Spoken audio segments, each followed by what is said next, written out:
Welcome to Frosting Your Gravy, everyone. Today for supper, I'm serving my family a very nutritious and, of course, delicious supper of meat, winter vegetables. Don't have to be winter, it's just what I have. And I will show you how to make these uh, pretty and yummy dumplings that just complement this dish. Bon appetit, everyone!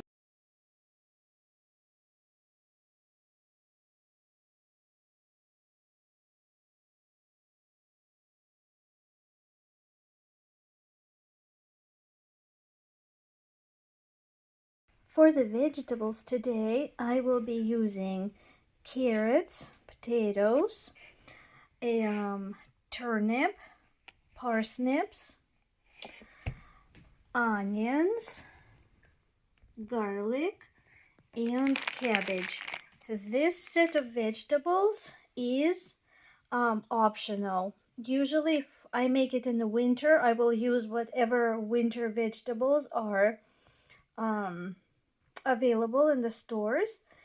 If I'm making it in the summer, then it's pretty basic, just potatoes, carrots, and cabbage. And onion and garlic are always present, of course. And I'm going to cube my vegetables up into medium pieces. This is not where you need to dice them finally. Turns out I also have a chunk of rutabaga in the fridge, and I will use it too. In a large 5-quart pot, heat a little bit of oil and add your meat. If you're using raw chicken or beef or any other meat, you will need to fry it until your meat is halfway cooked on very high heat, so that it kind of gives it that beautiful crust. Flip it to fry on another side. Because today my meat is cooked, I'm using leftover turkey. I will only lightly fry it for about a minute just to heat the meat up, and then I will add the onion. Add a couple of chopped onions, not small, not diced, but in semi big feathers. Add to the meat and fry for about a minute on each side.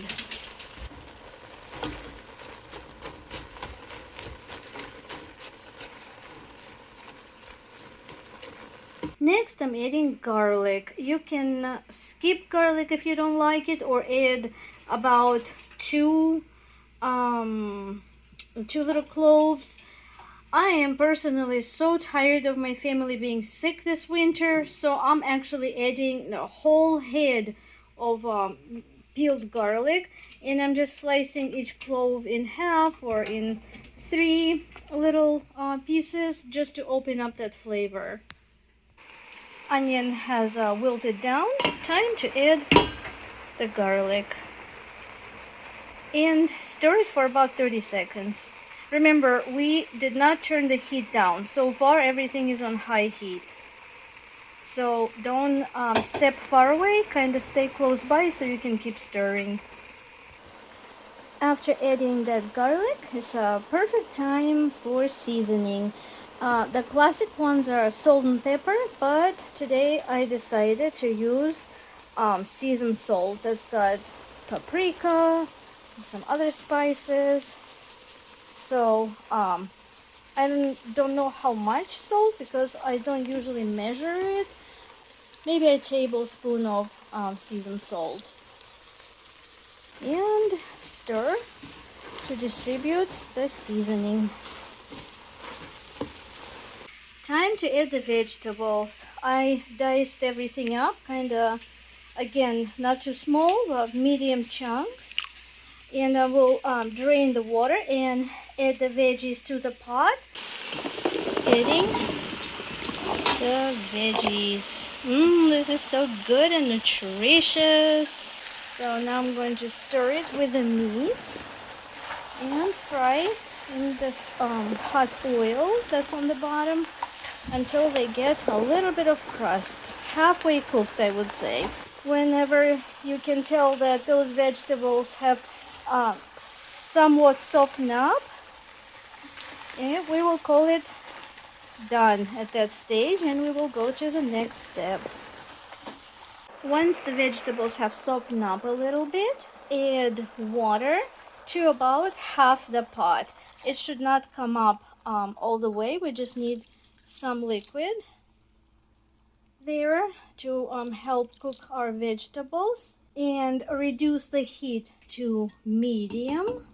Cover with a lid and leave it alone for about 15 to 20 minutes. And now it's perfect time to make the dough. For the dough, we need to measure out 1 cup of yogurt, and that's exactly 1 cup.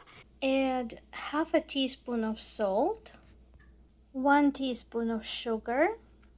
Stir to dissolve salt and sugar. A teaspoon of lemon juice to the buttermilk or yogurt mixture. 1 teaspoon. And I measured out 3 full cups of flour into the bowl, and we need half a teaspoon of baking soda, evenly distributed, and then give it a quick stir so the soda gets everywhere. And now I'm going to start pouring our buttermilk or yogurt, not all at once, just a little bit at a time, and mix in before adding more.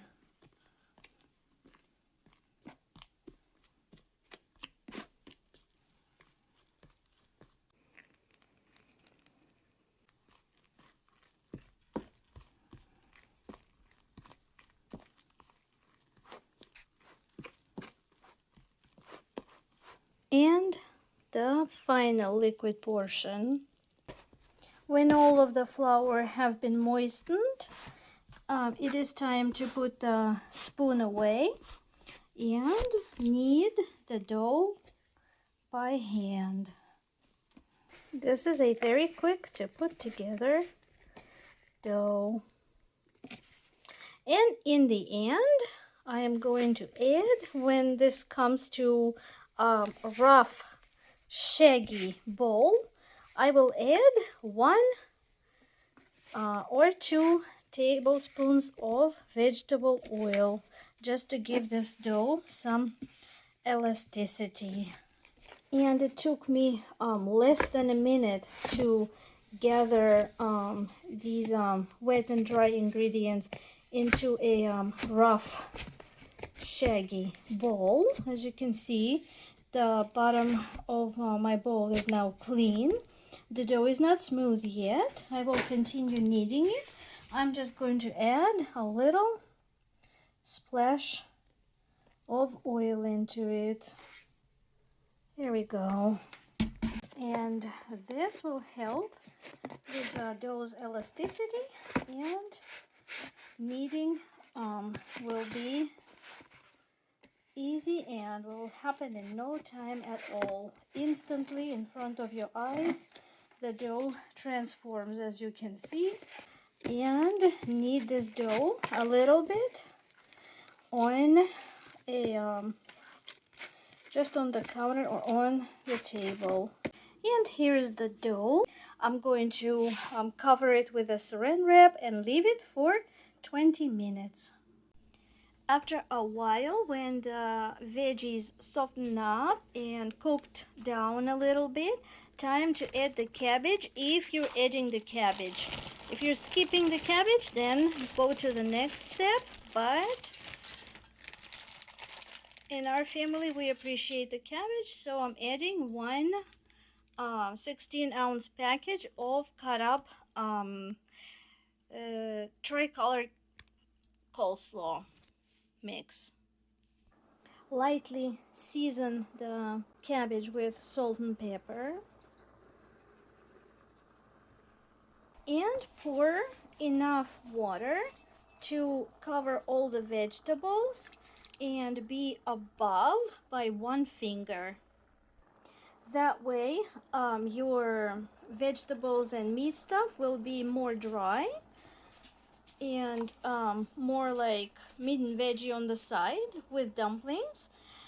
And if you like it more brothy, which we do in our family, then top off the water by 2 fingers above the veggies.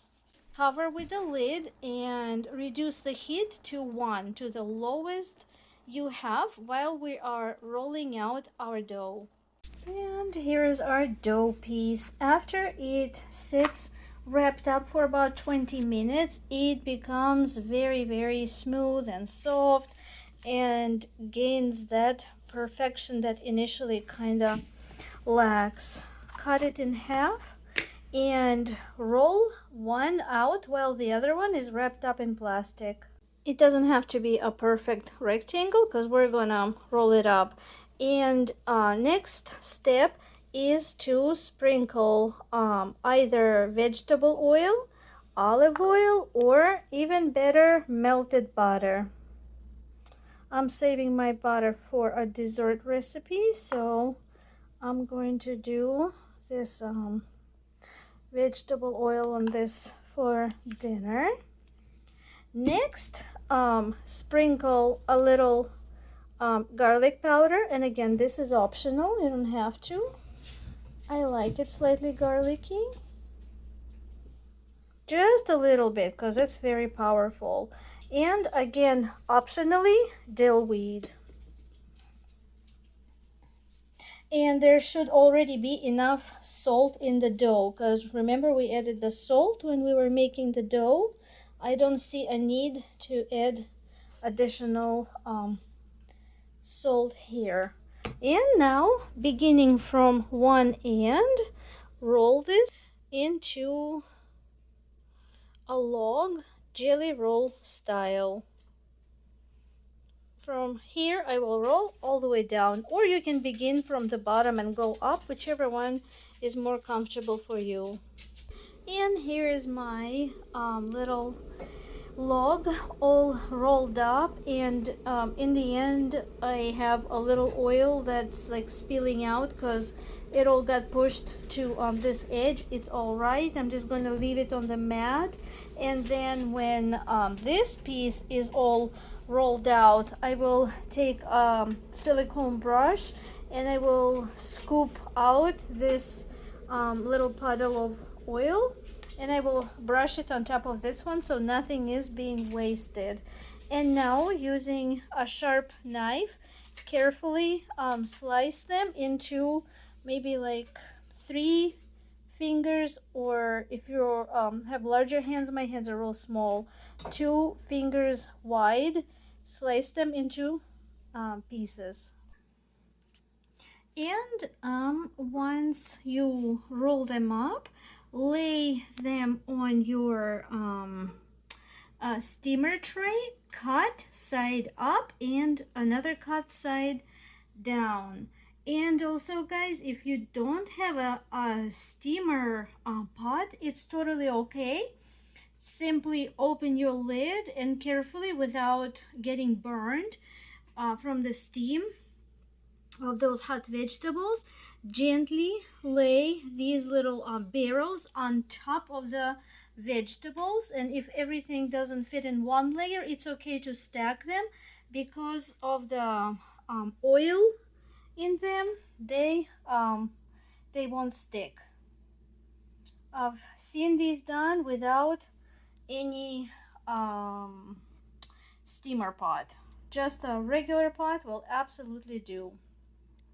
Lay them on the veggies, cover with a lid, reduce heat to low, and cook for 40 minutes. Just be sure that there's still enough liquid in the pot. My vegetables and meat here are simmering. This is perfect. And I'm adding the first layer of the steamer pot. All of mine didn't fit on one, so I have to add another layer real quick. And here we are. Cover with a lid and set the timer for 40 minutes. I completely forgot that when we pour the water over our veggies, we need to add 2 bay leaves. Here, mine are small, so I did 2. If yours are large, then 1 large bay leaf.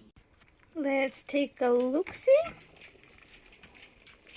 And our food is done. They are nice, completely cooked through, soft. Dough is done, and of course, because we partially pre-cooked the meat and veggies that are in the bottom of our pot, they are also done. Time to make our plates. And this is our winter stew part. It doesn't have to be winter. I'm just using it. It's winter now, and I'm using winter veggies. You could use whatever vegetables. Potatoes there. Look how yummy.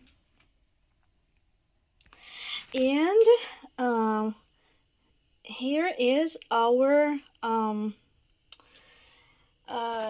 rolled up dumplings. I'm going to place them on top so that they could soak up the juices. Look at those gorgeous roses. So pretty. Don't you love it when the foods don't only taste good but also have that beautiful aesthetic look? I do. Look at that beautiful flower. And this is how you will also serve your family. You'll get some of the meat and vegetables, and of course some of these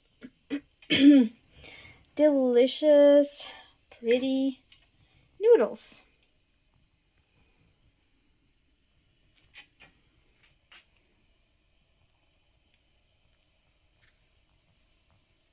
Here we go, guys.